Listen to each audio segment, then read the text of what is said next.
Hello, everyone. We're very lucky today to be joined by one of our teachers who is in China, who's going to answer a few questions about his experience in China.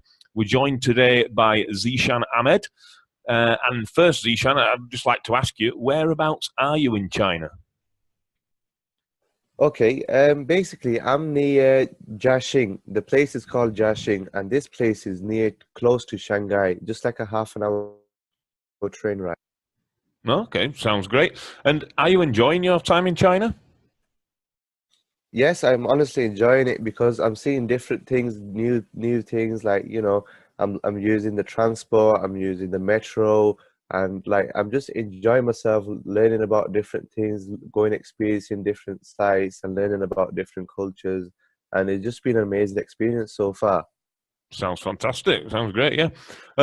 What about your company, the company that you are working for in China? Did they welcome you to China when you arrived there? Yeah, they welcomed me. They picked me up from the airport and they greeted me and they said they give me the hotel. They even took my luggage up all the way to the room. Like, I had no hassles whatsoever. Any questions they asked me, I asked the company what we're gonna do from here. They immediately replied, and they knew I was new in the country, so they came direct to where I was and they took me, and they really look after me in that sense. Good stuff. Good stuff. I mean, obviously, it's a big move for people going abroad, so Yeah. that's great news. Is that? What does your typical working day consist of then in China? Well, to be honest, I've spoken to a few teachers, but my day consists of it's pretty easy to be honest. Wake up in the morning and probably do 4 hours of 4 to 5 hours of teaching a day, and the rest of the day I have myself. And you have time to either go out eat or cook yourself, and then you can do some planning here and there. So it was really easy, nice and easy for me. Sounds good. How about the students? What are the students like in China? The students are very disciplined. Like they wouldn't they wouldn't go against anything. Like from if I was in England, I think I would find it more harder. In and the Chinese students are very disciplined. They understand what, what you're telling them, and sometimes you gotta go. You have to show them an example just for them to understand. But it was really straightforward for me, and I really enjoy working with the young kids. Great.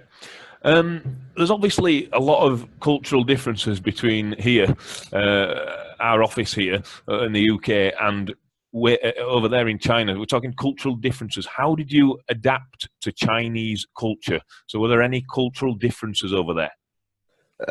Well, basically, yeah, there was a few differences, everything, but you get the choice to live however you want to live, and you can speak to them. Obviously, I know there was a language barrier. I couldn't even communicate with some of the people. Probably when I went to a supermarket or to a vendor or anything, I couldn't speak to them. So, ideally, what helped me a lot was using the translator app, which I could say something and it translates it in Chinese. So this really helped me as well. And um, anything I wanted, it was right there for me. Or and even the company really helped me as well. And if I wanted something or wanted to go somewhere, they would send me a map on how to get there and stuff like that. And transport was very cheap, so I wasn't too bothered about using the transport as well. Sounds a really useful app. That's great. What about the food? Are you going hungry over there, or what's the food like in China? Well, I was first like just munching on crisp at the start because I was like, what's going on here? Where am I gonna find the food from? And I was like, is this the really place for me? But then, you adapt and you think, and you ask these questions to the company, and not only to the company, everyone else around you, wherever you are, they really help you. Like even in my school, they really helped me. So I found um, I found a mosque close to me, not very far, and every Friday they sell like halal food there and stuff like that. So I used to have my own kitchen, so I used to cook all myself and everything, and cook wherever I need to. So I had a choice.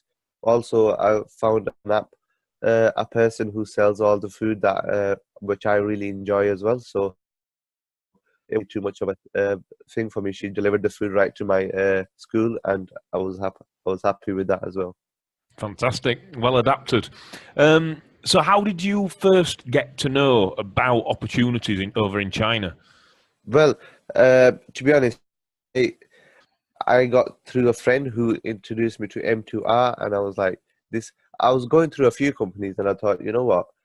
I think M2R is the best one because, you, like yourself, Daniel, you've helped me a lot, and I really appreciate that you helped me through every single stage. And anytime I wanted to question, you was always available, even if it was through email or phone. You always answered my questions, and you always helped me throughout every single step. Well, And thank I you. really appreciate that. No worries. It's fantastic, and I'm very pleased that it's been successful, and you're having a good time over there.